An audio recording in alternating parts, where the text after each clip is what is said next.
Direttore, qual è la valenza di questa mattinata con questa vaccinazione dei primi cittadini e rappresentanti del territorio della Marca Trevigiana?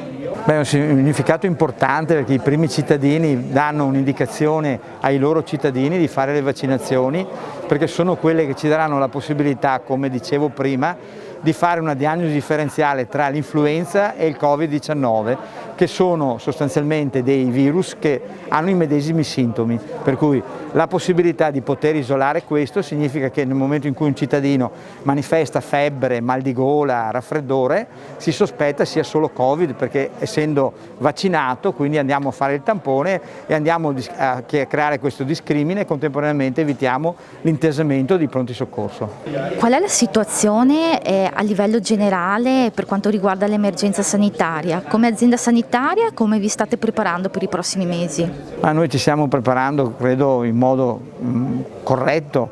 Abbiamo potenziato la subintensiva, quindi abbiamo aumentato i posti letto di terapia subintensiva, perché il rischio più grosso è questo, nel senso di avere tante persone che non arrivano, visto la poca infettività che questo virus sembra avere, non arriveranno in terapia intensiva ma si fermeranno in subintensiva, quindi il fatto di poter ventilare più persone col CPAP, cioè quindi con la macchinetta e la maschera, e questo ci dà la possibilità che queste persone possano uscire prima dall'ospedale e soprattutto stare bene senza avere nessun tipo di reliquato.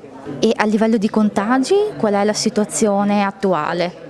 A livello di contagio chiaramente noi facciamo, lo dico, lo ribadisco, facciamo tantissimi tamponi e facciamo più di tutti perché è la verità e quindi di conseguenza andiamo a fare tamponi a più persone, quindi troviamo più positivi. L'importanza fino ad oggi è questa, che sono tutti asintomatici, cioè il 97% sono asintomatici, quindi vuol dire che effettivamente il virus circola, ma circola in modo tale da non creare grossi problemi. Come sindaci, per voi che cosa rappresenta? Qual è la valenza di questa vaccinazione che state facendo? Significa dimostrare ancora una volta che stiamo facendo squadra insieme alla nostra azienda sociosanitaria e che siamo sul territorio per continuare a prenderci cura della nostra comunità. Quello di vaccinare per l'antinfluenzale è fondamentale perché ci permette di distinguere se una persona manifestasse dei sintomi, se fosse influenza o se fosse Covid. Quindi questo è veramente un passaggio fondamentale per poter scremare già la nostra popolazione qualora venissero a contatto con determinati sintomi. Io invito anche tutta la comunità a vaccinarsi con l'antinfluenzale, con le tempistiche e le modalità che l'azienda sociosanitaria ci hanno indicato, proprio perché così facendo riusciamo a rendere anche più semplice il lavoro di tutti gli operatori sociosanitari.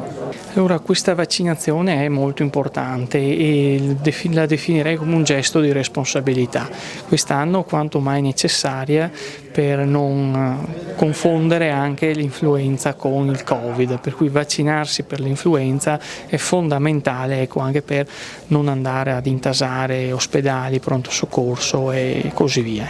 Un gesto di responsabilità. Dal punto di vista di voi rappresentanti del territorio, quali sono le difficoltà maggiori di questa situazione?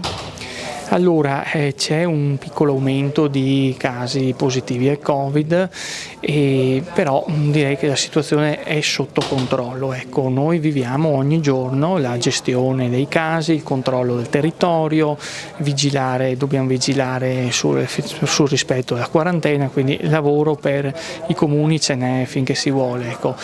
Proprio per questo già ridurre il numero di persone che hanno sintomi simili al Covid è molto importante.